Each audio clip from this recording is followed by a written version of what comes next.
নমস্কার, অমল দাস রিসাইটেশন চ্যানেলে জানাই সকলকে স্বাগত। আজকে মালদা ভ্রমণে প্রথমেই যাচ্ছি রামকেলি মদন মোহন জিউর মন্দিরে। এই মন্দিরটি 1508 সালে মহাবৈষ্ণব রূপ গোস্বামী ও সনাতন গোস্বামী দ্বারা প্রতিষ্ঠিত হয়। 1515 সালের 15ই জুন জ্যৈষ্ঠ সংক্রান্তিতে বৃন্দাবন যাত্রার সময়ে রূপ এবং সনাতন গোস্বামীর সঙ্গে সাক্ষাৎ করেন মহাপ্রভু। মন্দিরটি 1938 সালে পুনর্নির্মাণ করা হয়েছিল। 2016 সালে পশ্চিমবঙ্গ সরকারের পর্যটন বিভাগ এই মন্দিরটির সংস্কারে হাত দেয়। সেই সময়ে 6 কোটি টাকা ব্যয়ে এই মন্দিরটি সংস্কার করা হয়েছিল। চরণ মন্দির, অতিথিদের থাকার জন্য বাসভবন, মন্দিরের প্রধান প্রবেশদ্বার তখন নির্মাণ করেন। রূপ ও সনাতন গোস্বামী ছিলেন বাংলার নবাব হোসেন শাহের দরবারের হিন্দু রাজকর্মচারী। এরা বৈষ্ণব ধর্মে অনুপ্রাণিত হলে রাজকার্য পরিত্যাগ করে ঈশ্বর সাধনায় মনোনিবেশ করেন। হোসেন শাহ তাদের ফিরে আসার জন্য আদেশ দেন। হোসেন শাহের আদেশ সত্ত্বেও তারা আর ফিরলেন না, যার ফলে রূপ ও সনাতন গোস্বামীকে বন্দী করে কারাগারে নিক্ষেপ করা হয়, যে কারাগারটি চিকা মসজিদ বা চামকান মসজিদ নামে পরিচিত। আবার অনেকে সনাতনের কারাগারও বলেন। শোনা যায় রামকেলিতে একসময় বৈষ্ণব সম্প্রদায়ের মানুষ কণ্ঠী বদলের মাধ্যমে তাদের জীবন সঙ্গী নির্বাচিত করত। বৈষ্ণবীরা মাথায় ঘোমটা দিয়ে হাত বার করে দাঁড়িয়ে থাকত। হাত দেখে বৈষ্ণবরা তাদের নির্বাচন করত।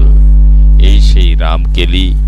আমরা ধীরে ধীরে রামকেলির ভেতরে প্রবেশ করব। আর এই মন্দিরের সামনেই রয়েছে মহাপ্রভু শ্রী চৈতন্যদেবের এক বিশাল মূর্তি এবং তার পাশেই রয়েছে একটি কেলিকদম্ব বৃক্ষ। তার নিচেই রয়েছে বা তার ভেতরে রয়েছে মহাপ্রভুর চরণ চিহ্ন। বৈষ্ণবদের কাছে এই তীর্থস্থানটি একটি অত্যন্ত পবিত্র জায়গা। বহু দূর দূরান্ত থেকে এই মন্দির দর্শন করবার জন্য ভক্তরা এসে থাকেন। রূপ সনাতন এরপরে এই স্থান পরিত্যাগ করে বৃন্দাবনে চলে যান। আর আজকে আমরা এখানে এসে উপস্থিত হয়েছিলাম দোলের দিন। এখানে দোল উৎসব পালন করা হচ্ছে। আর মন্দিরের মাঝখানে রয়েছে একটি মঞ্চ। সেই মঞ্চে হচ্ছে মহাপ্রভুর আরতি। বিভিন্ন ভক্তরা এসছেন, সেখানে তারা হরিনাম সংকীর্তন করছেন এবং আনন্দ করছেন।